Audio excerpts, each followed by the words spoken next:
عادت الجزائر إلى واجهة الجدال الإقليمي بعدما كشفت صحيفة إنتلجنس الساحل نقلا عن وثيقة استخباراتية غربية عن مزاعم تتهم النظام الجزائري بدعم جماعات مسلحة مرتبطة بتنظيم القاعدة في إطار ما وصفته باستراتيجية الزعزعة بالوكالة بهدف التأثير على موازين القوى في منطقة الساحل.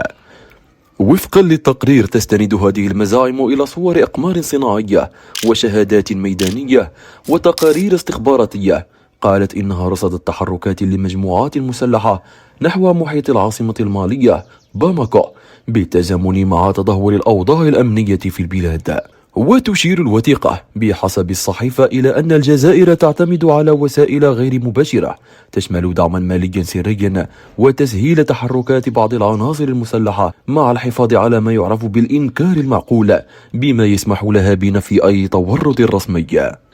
كما يربط التقرير هذه السياسة بثلاثة دوافع رئيسية، أولها تعزيز النفوذ الجيوسياسي في منطقة الساحل، وثانيها السعي إلى توسيع النفوذ الاقتصادي في شمال مالي،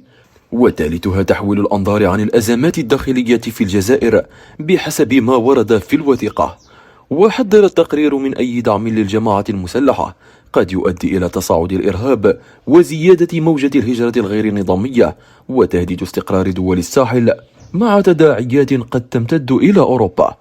وفي المقابل تجدر الإشارة إلى أن هذه الاتهامات تستند إلى ما نشرته صحيفة إنتلجنس الساحل ووثيقة استخباراتية قالت الصحيفة أنها اطلعت عليها، ولم يصدر حتى الآن أي تعليق رسمي من السلطات الجزائرية بشأن هذه المزاعم.